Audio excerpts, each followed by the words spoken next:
How were you guys paying yourselves? So, firstly, we were not paying ourselves. And I think when we sold the company, Sandeep, we were taking a lakh a month home, which is not near market compensation. Sure. Why did you decide to sell the company? We needed a larger platform. I think we were 200 crores in size when we sold the business. How much money did you guys get when you sold Forefront to Edelweiss? Okay, I'm not going to answer that. Radhika, you went to Wharton and studied with the kids of some of the richest industrialists in India. Yes. You are an AMC CEO where you hobnob with a lot of really wealthy people and meet really rich clients on the other side. Do you personally feel that you are wealthy? Yes, I do. Not in the traditional sense. Look, I'm privileged. Anyone who's sitting here is privileged living in India. So I'm not going to lie and say I'm poor. I'm not. I'm well paid, well invested. Wealth is always relative because I've realized that there's always someone richer than you. But unfortunately or fortunately or whatever it is, there are people who have significantly less than you. But I'm very happy. I earn enough money to lead a good life. I earn enough money to have things that the previous generation couldn't. So I'm very happy with my home. It gives me a lot of happiness. I'm able to do things for my family. I'm able to buy the small pleasures that give me happiness. वही wealth है. The one place I'm less wealthy is I don't have enough time. So if I had 6 more hours in the day, I might feel a little wealthier. That I need to solve for myself. Maybe it's just being mother CEO. Radhika, one of the most interesting things about your journey was that from Wharton you went into McKinsey, and McKinsey ke baad you did this whole Wall Street stint, Yeah. and then decided to start up. What was happening at that point in time in life? So, firstly, there was not a lot of planning happening at that point in life.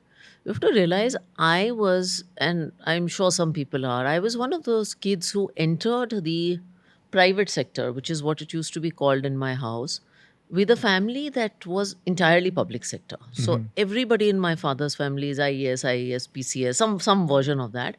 And for them, their domain has been public sector, private sector. So I never grew up hearing about the corporate world. In fact, I was kind of told it was evil. So, because I was supposed to join the civil services and take the UPSC exam. And so, in the first 5, 7, 10 years of my career, I was really just going by gut instinct.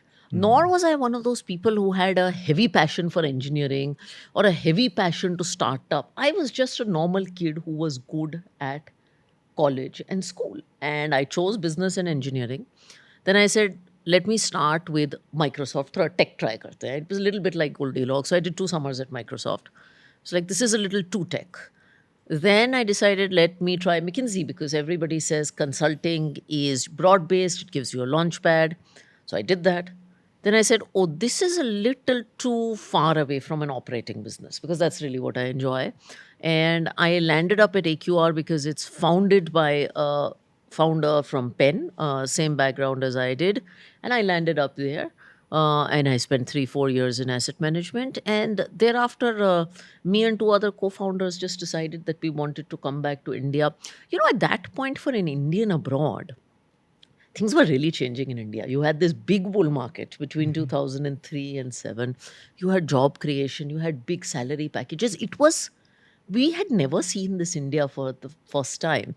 And I think the US is such a mature market that, Sandeep, to start up anything, also as a foreign national, would have been extremely complicated. So it just seemed very logical to come back to India and do that. I have to say, at 24, it was a lot more courageous, than I felt it was then. I don't think I would have the courage to make that decision at 40. But when you came back to India, there's a natural set of shocks that happen. कि यार मैंने जो सोचा था, life is really very different here, and especially in the segment that you were operating in, which is sort of like hedge fund trading, alternative investments, where you would expect a certain things coming in from US, liquidity in the market, depth, etc. And actually, India में है नहीं. The second was the whole thing about getting compliance approvals, regulatory stuff, etc. I suspect that is probably harder here than it was there. What was the early journey of Forefront like? So it was hard, but it was not hard because of the 2 reasons you mentioned. See, we came in with no background. I had never lived in India till then. So that was always a tricky thing. The good news is that since my father had changed countries so much. I'm really easy with shifting countries. Like, you literally tell me to move from here and go to some place in sub-Saharan Africa, I probably will not mind that much. I'm really used to moving countries. I don't mind. I can figure it out. The problem with Forefront was that we struggled with was this. Three of us had investment management backgrounds. Now, to run a money management business, the reality is you do a lot more than investing. You do compliance, you do marketing, you do admin, etc., etc. And I always tell Rashesh this because I think I was the girl. The guys decided they would do all the investing and I would do everything else. I didn't struggle as much with the compliance approvals. In fact, it's funny. We got our PMS license in 20 days flat from SEBI. Wow, that's And we were the incredible. first registered hedge fund. We got our AIF Cat 3 license in another 15 days. And we made a lot of news at that point for becoming India's first domestic hedge fund because we were a bunch of kids. So I actually didn't struggle with that. I think it's a testament to actually how cleanly regulated things are. I happen to be the drafter. So I think I would make for a very good lawyer. I mean, the fact that I could get approvals that fast, I don't think we get We'll ask that quick. Sandeep Parekh that. You should ask Sandeep Parekh that. I actually think that if I draft everything, we'll get it done really quickly. I don't think we get approvals this quickly now. The investing part also, because we were doing fundamentally driven quant investing, I think that was also okay. We struggled with two things. The first is we had never had any customer exposure. So you're three investment professionals in the US who are handed a bunch of money. You have no idea what a customer wants. So our first product was a replica of what we did in the US, and it was absolutely unfit for an Indian customer. And we just struggled to raise money. So unfit from a communication, you were not able to Unfit explain from a it. customer need point of view. Okay. So what you call in the startup world product market fit, I didn't know that was the word then, but that's actually what we struggled. So explain that, like why would this product not be fit for somebody who's got a lot of money? It was a quant fund that used very complicated quant indicators, and its outcome was that it was long only plus few percent, like Nifty plus 4-5%. Now, firstly, when you're running an alternative investment fund, and you know this, nobody wants Nifty plus 4-5% because your mutual fund does that in a far more tax efficient way. Secondly, explaining some of those quant strategies to a consumer also back in 2009. I mean, India has evolved a lot since then. Explaining that was crazy. So people look at quant and they say, "Ye black box hai." At that point, especially, India had a much bigger star fund manager culture. There was a X or a Y or a Z, and there was a cult around star fund managers. A lot of this, by the way, has evolved since then. Yeah. But in 2009, this was not evolved. So we had something that really didn't stand out from a consumer point of view. And I also believe as a startup in any domain, and I say this about Edelweiss Asset Management today too, if I'm offering what the top 5 are and that's my only value proposition, why should anyone come to me? The reality is nobody does. You have to offer something that distinctly meets the need of a consumer. And you have to be able to communicate that you're doing that. And I think those two are the single most powerful lessons I learned from Forefront. And they've influenced everything we do here. Everything. And Radhika, so this was a hard journey in terms of fundraising. How were you guys paying yourselves? Because you could have made a lot of money staying back on Wall Street.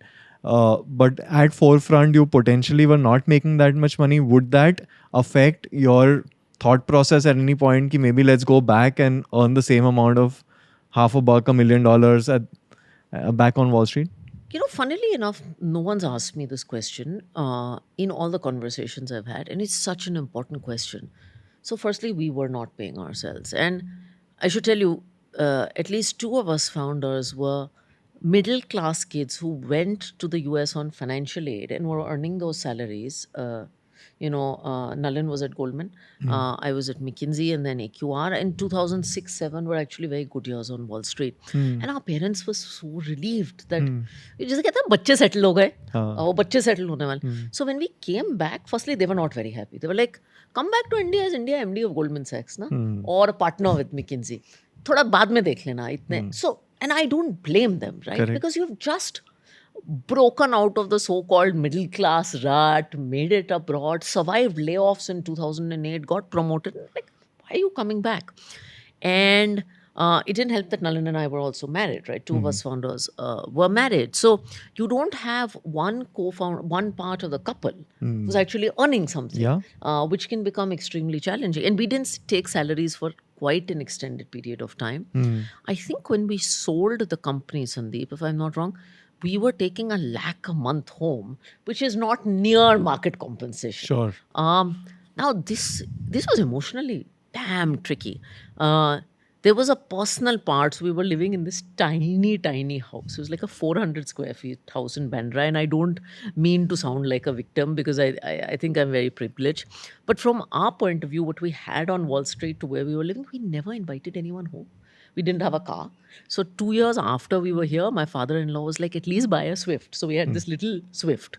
And so I think that always set off these thoughts in your head. Yeah, did I do the right thing? Should I have stayed back? And every periodically, then your parents would ask you the question, if you were in the US, तेरी salary क्या होती बेटा? And Yeah. that always triggers these So opportunity cost was reminded to you repeatedly. it was reminded to you repeatedly. The second challenging thing is that you have to remember I had classmates who went to Wharton who were industrialists. At that point, only industrialists went to Wharton and two like lucky kids on financial aid. Now, when you are living in New York, and everybody benchmarks to friends in life. You benchmark to your IIM batchmates, your CA batchmates, whatever it is. Like it's the Sharma ji ka beta phenomena that all of 100%. us Yeah. live in. Now, when everyone's living in New York, everyone's taking the same subway, working at a nice Wall Street job, going to the same bars, going to the same restaurant तो street. पैसे का difference दिखता पैसे नहीं का था. Difference पता ही नहीं चलता. Who knows कि किसी का बाप इंडिया में क्या कमा रहा है या कितना उसका मार्केट कैप है. You suddenly come back to India and you're living in this little 400 square foot apartment in Bandra. And you're taking yellow and black cabs because there was no Uber then. And then you're looking at everybody and they're inviting you home and you're like, really? You have that house? You're like, okay, what did I do? And so that sense of inequality is a lot more profound. But then keeping sane through that, because this is the reality of life, right? And it sound privileged as it sounds, it's not easy to live this on a daily basis. Yeah. Where you say, ki, yaar, I also want that, and there are probably job offers streaming in also, right? Of Because course. financial services, investing industry is continuing to grow. So did that happen when you said कि एक बार छोड़ देते हैं यार, बाद में let's come back to this a little later? That didn't happen, but low moments were. There were lots of low moments. I think one of the good things of having three co-founders is you can lift each other up. And you set milestones. You're like, okay, I have 25 lakhs in asset today. If one bank agrees to start distributing me, I've made it. And then you feel good about that moment. And then you get your SEBI license. You're like, I've made it. And then you get 250 crores and you're like, okay, I'm there. So I think you have to have small milestones to keep you going. But I remember having a sign in my office that said, don't blow up. But I was a very different person in my entrepreneur days from what I am today. And I have a lot of empathy for people who are in that phase because small things would make me very, very angry. And I think it was just all this that I was coming from. So I was edgy, I was aggressive, I would fight a lot more. I guess you need that too, right? Yeah. Because you need to keep yourself going.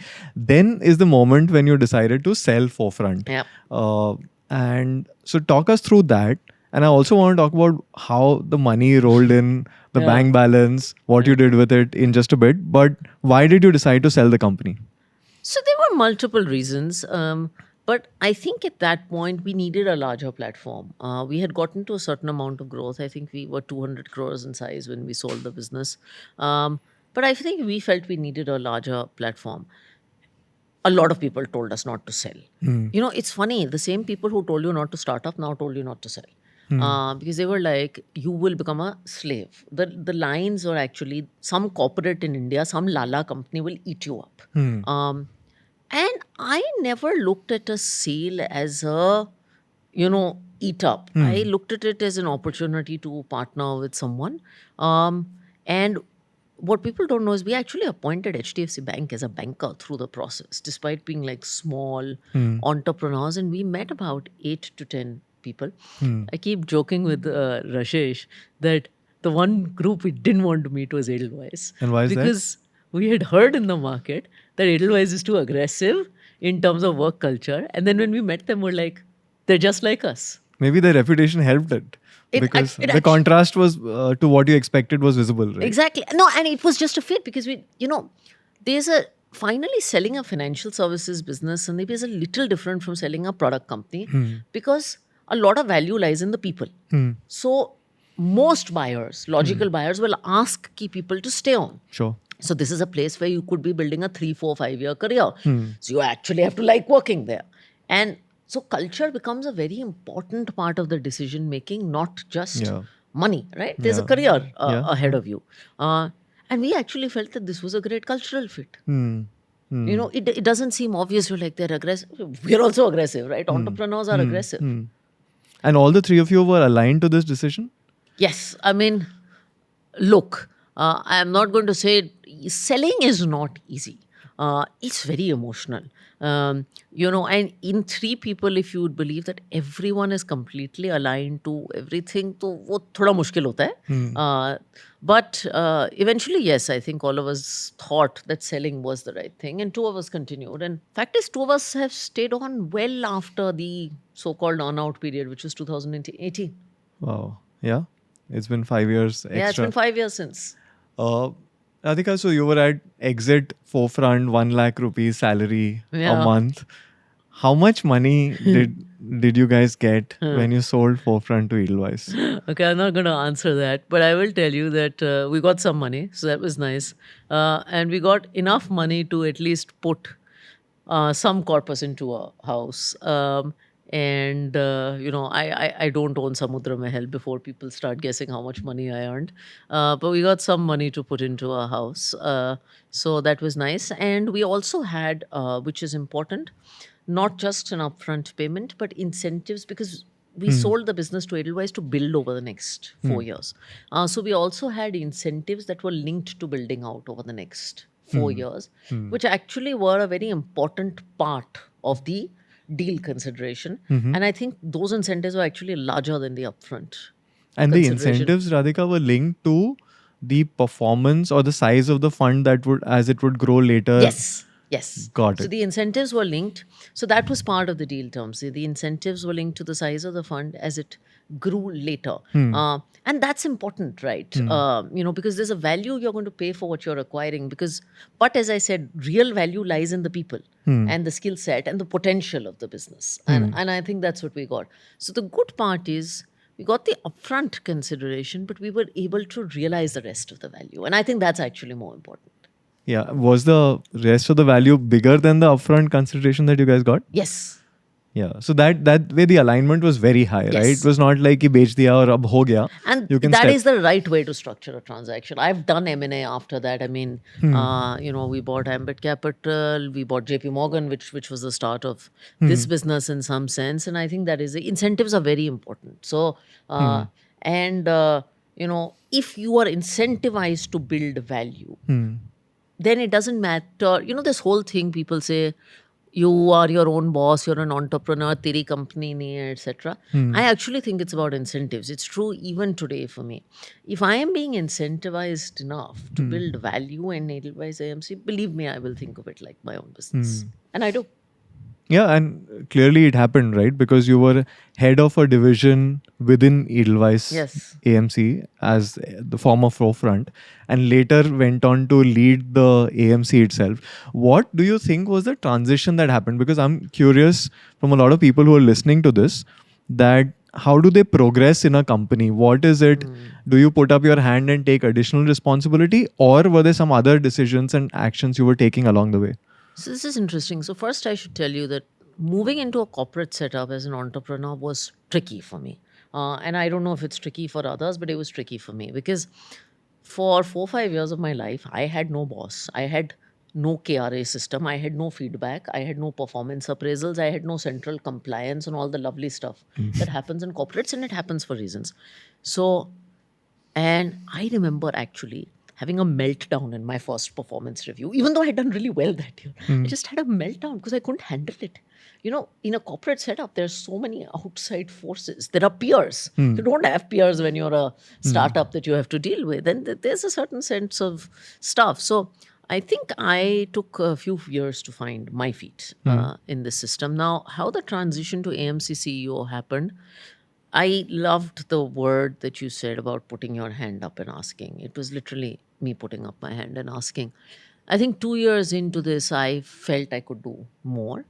And one of the good things is that while we were incentivized to build this business, we were also given the assurance that if we work on other things, we'll be taken care of. And that's exactly what happened. And at that point, I was already, so what happens in a corporate is you're running your own division, which you've acquired, and you can be very siloed if you want to. But it's important to realize that your life is more than that division in a corporate and start expanding your boundaries. So I had the opportunity to sit in broader asset management board meetings or wealth and asset management board meetings, get to know people, know other parts of the business, do those side projects that nobody wants to do, learn, showcase myself. And at that point, I think in 2016, they decided to acquire JP Morgan's asset management business. And I think the day before the acquisition, my then boss called me and said, he's like, I've got a project for you. We've acquired JP Morgan, and tomorrow's the day the deal's done. And you get to go to the JP Morgan offices and make a speech to everyone. I was like, this is great. Radhika, as a part of this discussion, I had the good fortune of trying to research how much CEOs get paid. Oh, God. Right? And the data points varied between 5 crores to 10, 15 Okay. crores a year. Okay.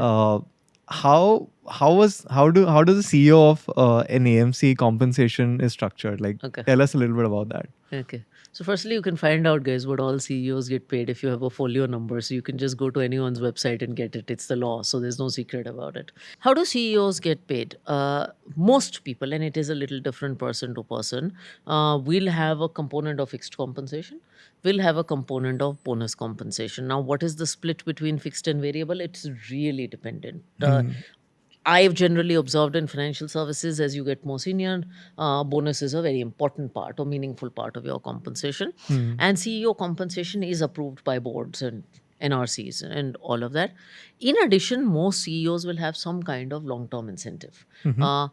Depending on the company, it could be ESOP, if it is a listed company or an unlisted company. It could be shadow ESOPs, which are long-term incentive plans, but something linked to the performance of the company that is deferred that you get as compensation is a third part. So for most people, these are the three parts of compensation. And is there a part which is getting reinvested back into your mutual fund?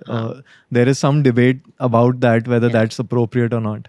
So there is a 20% mandate that 20% of your net after tax compensation every month or whenever it is paid out, actually before it hits your bank account, goes to your funds, locked in for 3 years in the ratio of AUM, and there are all these formulas around it. I think we must be the only industry in the world to have this.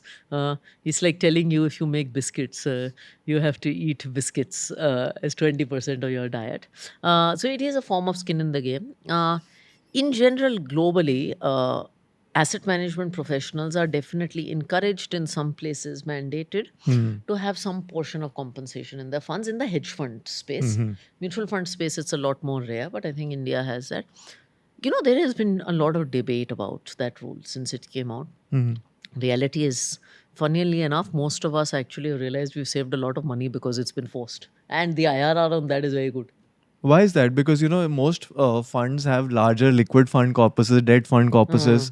We don't. Actually, we're lucky. So you're lucky. But in general, that could hurt. And AMC CEO's money is going into liquid or debt funds and getting locked in there for 3 years. And the debt fund stuff is not so ideal. And obviously, this came out when taxation was not the way it is. But it really depends on the blend of assets that you have. So how is your own portfolio got determined because of that? Because 20% of your annual meaningful number incrementally is going into your own funds. Ab uske baad, the surplus money, what do you do with it? I do SIPs, very simple. I get a monthly salary. I do SIPs, and when this happened, I was going to top up my SIP amount, because I think one of the things that we often forget is that our compensation is rising as salaried professionals. And net of expenses, we have some money left. So that should go into savings or SIPs or whatever it is. we don't realize our compensation is growing and we haven't changed our SIP amount. So when this happened, I just adjusted my SIP amounts. So that's what I did. I do SIPs. I can tell you the funds I do SIPs into. I do SIPs into balanced advantage funds, into mid cap funds, small cap funds, select international funds, and one passive fund. That's basically it. Maybe about 8-10 funds in my portfolio that I do SIPs into. Bonus compensation, I have to be a little more thoughtful because it's a lump sum payment that comes. So I always find large lump sum payments tricky because then, you were sometimes what I do. So the math I have done now is I figure out my total net of tax compensation for the year, taking out this 20% deduction, taking out my expenses, and I set that SIP amount. Okay. Now, this is a little technical, but that SIP amount is actually very high. And I take out EMIs and whatever else I have there. That SIP amount is high. Some of it goes from my monthly salary. The bonus amount I leave in an arbitrage fund and it also keeps STPing. I don't like to do large lump sum deployment. It's very interesting you say that, Radhika, because having managed money for 20 years, I feel the worst investment decisions are when you have the large amount hitting your account. Because you are on a high in a moment because suddenly like whatever 10 lakhs, 25 lakhs, few crores is hitting your bank account. And at that point of time, you feel like deploying it in what seems right then. Right. And typically that's not usually the best I have investment made this mistake in 2006-07 because again, similar compensation structure on Wall Street. There too it was a lot more skewed because fixed comp is very low. High variable comp, deployed it all into equities at 2007 peak. I mean, just a horrible idea. Yeah. So now I am okay. I mean, I was just looking at an account yesterday that I still have a large amount of money sitting in an arbitrage fund. And I was like, this is a lot of my bonus. Then my husband and I were chatting. He's like, remember, your SIPs are large. So it's just going. It will go in an STP format because it's just an easier way, I feel. You make less mistakes. The one thing that stands out for me in this conversation, Radhika, is the fact that you're investing into mutual funds. Yeah. Because there is this common belief that the more money you have, you need to find complex, probably different instrument opportunities. And the second belief is that HNIs don't invest in mutual funds, right? And mutual funds retail hai, mutual fund sabke liye hai, mutual fund sahi hai, but it's for the retail. Yeah. How do you think about that? And why is your own money in mutual funds? So I'll tell you, there's a saying in Hindi, मैंने घाट घाट का पानी P लिया है. I started my career trading collateralized mortgages. It's possibly the most complex instrument on planet Earth. Okay. I have traded stocks and bonds of many, many different countries. I have done alternative investments, etc. And I have realized that for the return on effort, and I value my time, because I have very little of it. For the return on effort, there is nothing as good as a mutual fund. You choose the funds, and what people forget is there's so many options, right? You choose the mutual funds that work for you and you build a portfolio. Mutual funds are like Lego pieces. You can make as complex a puzzle as you want for your needs, or you can make a simple ship like I make for my son. But they solve the problems of everyone. You're saying HNI, I met a prominent investor who's a disciple of Warren Buffett. And he finally said, after experimenting with everything else, he's gone back to doing mutual funds. So forget me. Yeah. I think it is just much simpler. Yeah. I'll share a stat. I do an SIP into a balanced advantage fund. My CAGR, 7-year SIP, is 14.5%. Which means money is doubling 5 years, every 5 years. And then I supplement it with mid-cap funds, small-cap funds, all of that. I'm saying, what more do you want? I doubt, with due respect, if many people check the return on their portfolio, they would do so well. Yeah, it's interesting. And because right now there is In this fact, I run away. People come to me with all kinds of, you are an HNI, you are so prominent in media, you know this, here's a complex fund for you. And I'm like, no, I run away. It's amazing you say that. Obviously, the mutual fund industry is growing very rapidly. Radhika, you are on AMFI's board and very active there. A lot of folks are evaluating careers in the mutual fund space. Which are some of the areas which are interesting for you within that category? There is investment management, there is sales and marketing, there are whole host of other areas. Explain to us a little bit about careers here. So, firstly, I think this is a great industry to build your career, and it's set for structural growth. It's highly regulated, it's super clean, and it's very intellectually enriching. I mean, I think that's one thing. Now, investment management is a career that everyone is familiar with. Perhaps it's the most popular or most sought out of Hmm. career. Hmm. Most people start their career in research Hmm. and move into investment management. Um, but I think even within investment management, the opportunities are widening. So there's traditional equity, there's quant-based investment Hmm. management, Hmm. there's alternative investment management. There's a lot going on in the investment space. I think product is a very interesting space to build your career. So product professionals lie in the domain that sits between investments and sales. Hmm. And they are typically the people that design new products. I think Hmm. it's going to be a very exciting time for the industry with so many new ideas, capital markets changing. So, designing new products, communicating about those products, pitching them, Hmm. all the stuff I got wrong at forefront, your product market fit. Hmm. So, I always joke that if I had one department I could chill in here all day, it would be product. Hmm. I think product is a great career. Sounds like an interesting intersection of creative as well as logical it's thinking. it's fabulous. It's the place. At heart, I'm a product person. Hmm. Hmm. So product is a very interesting place. Um, Sales is a high energy, high intensity career, but you do retail sales, you really learn a lot on the ground. A lot of CEOs came from a sales background because you really learn the hard ropes in sales. Hmm. There are other interesting new careers. Risk management, for instance. Hmm.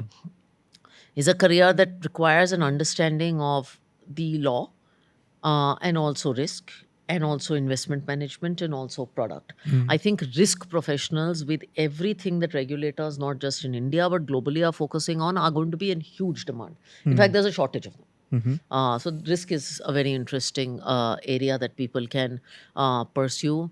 Uh, Marketing is a very interesting area. Finally, you have 4 crore mutual fund investors and many more Dream 11 users or online gaming users or whatever. So people can pursue that. On average, as a mutual fund CEO, I probably oversee 12 to 13 different departments Hmm. who I'm reviewing. And each of them are so distinct. Hmm. I keep joking that it's sometimes difficult in a town hall to address all of them together because you have these nerdy, high intellect investment professionals, you have these creative marketing professionals, you have digital Hmm. guys, you have risk guys. So it's very varied. Actually, that's one of the greatest things about the CEO role.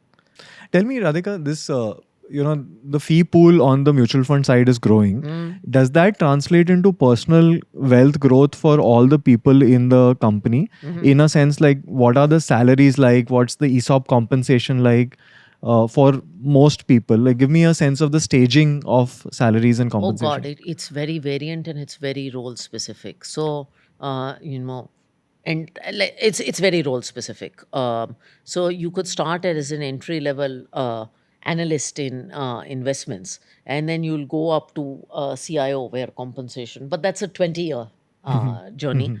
Um, and each of the functions is incentivized very differently. So, Mhm. of course, leadership level pay, there will be some LTIP. Some organizations will have ESOP, Mhm. and some organizations will have LTIP. Leadership level पे तो होती है. Mhm. Whether Yeah, it's at what is LTIP? LTIP is a long-term incentive plan. So if Sure. you don't have a listed company, sometimes people don't like to give Mhm. ESOPs, so they'll Mhm. have LTIPs. So that sometimes happens. But it's a trajectory that you go through. People are incentivized for different things. For instance, an investment professional's compensation is highly linked to fund performance. Mhm. A salesperson, for instance, could have a fixed compensation and a variable structure linked to net sales for that year or assets under management. Mhm. Um, Others may have, and again, all compensation goes to the NRC. So it's very variable. But in general, what I have seen is that if you are making quick leaps, and we're an organization that offers fast growth, I mean, I have seen people, without quoting absolute numbers of compensation, in my tenure, whose compensation has gone up 3, 4x. In the last 6, 7 years. 6 years. 6 years of tenure. Interesting. You know what? I've routinely say, and I also believe this. You didn't ask this, but I still have to say this. There is no compensation arbitrage in this industry because it's disclosed.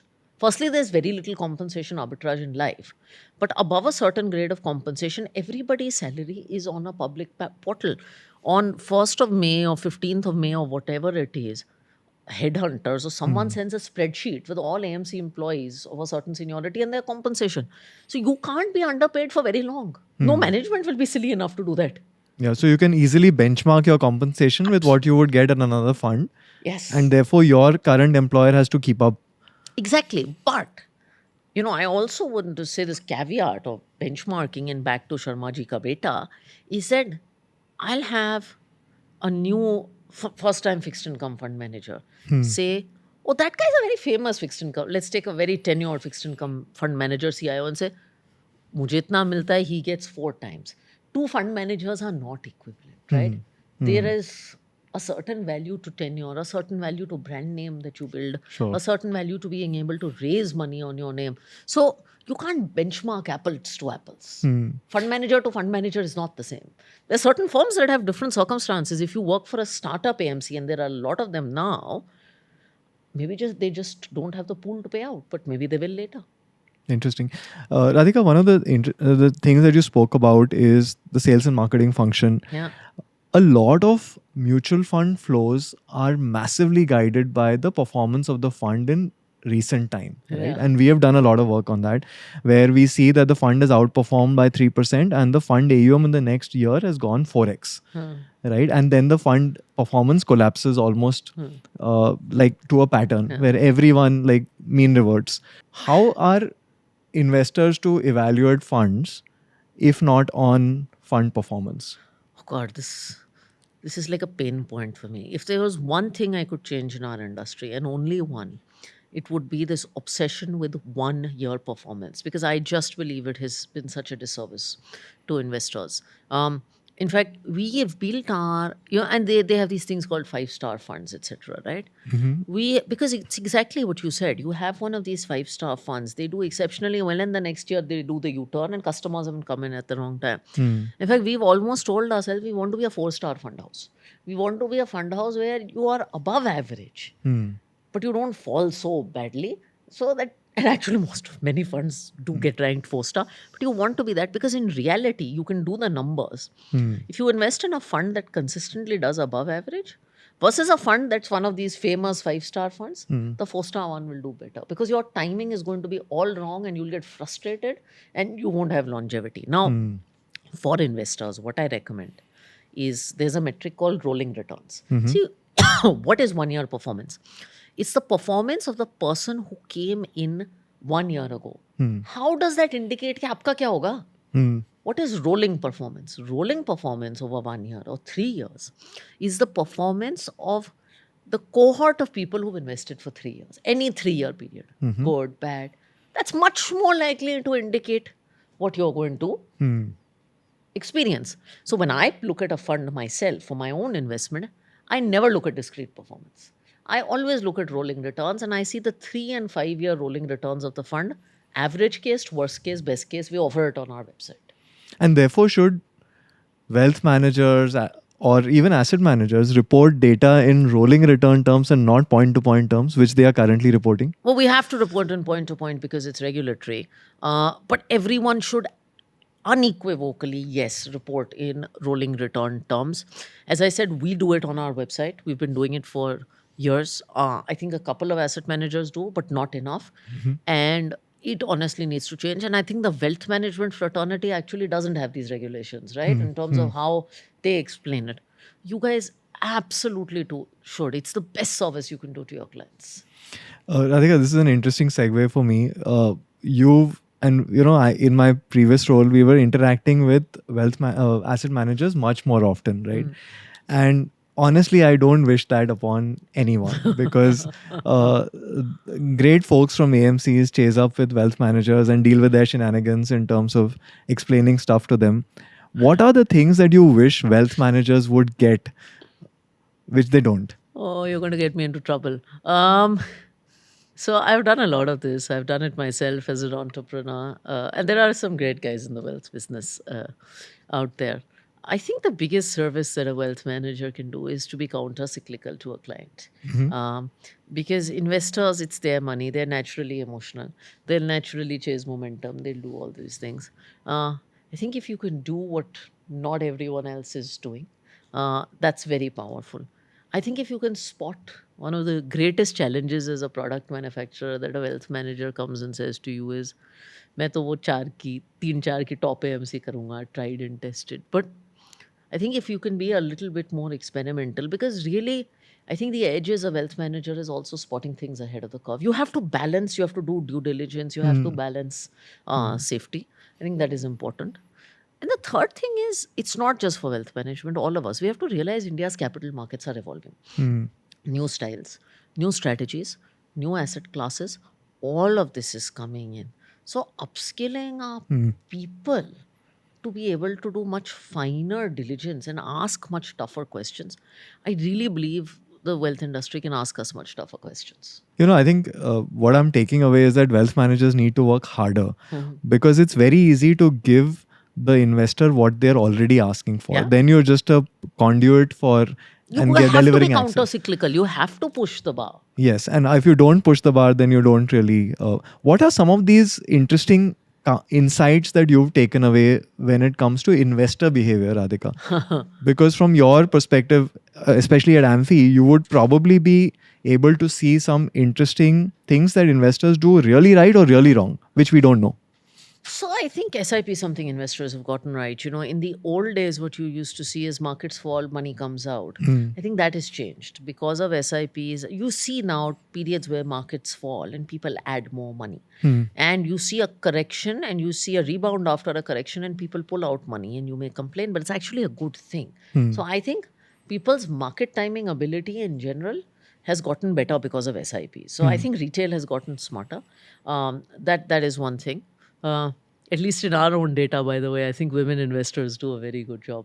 If you look at our more cyclical thematic funds, they have a significantly smaller percentage of women investors than a balanced advantage fund.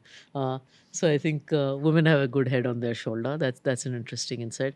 As I said, 1 year performance is something we all see. All of us can say that my fund is ranked. If your fund is rank 1 or 2 in 1 year in any category, even if you don't do any marketing, you'll get money. But next year you're dead in the water. And next year, and it's the scariest thing with a fund like a gilt fund, because rates fall. Yeah. Your fund is top of the charts. You'll get money, and then rates rise. Yeah. Which is why I don't like some of these categories. And you can't market to everyone that it's not me, it's the market. It's the market. So I think that is one of the things that people... The other thing that I think is happening is the market it was always performance sensitive. It's becoming too performance sensitive now. So you'll see a fund that's top of the charts. And this is partly investors, partly wealth managers. And you won't ask any questions. Ki portfolio mein rakha kya hai? See, True. Extreme outperformance and extreme underperformance both have to be questions. And I don't think extreme outperformance is questioned. Radhika, I've learned a lot through this podcast, especially on the Sharma ji ka beta insight. Yes. Maybe something for all of us to keep in mind. Thank you so much. Thank you.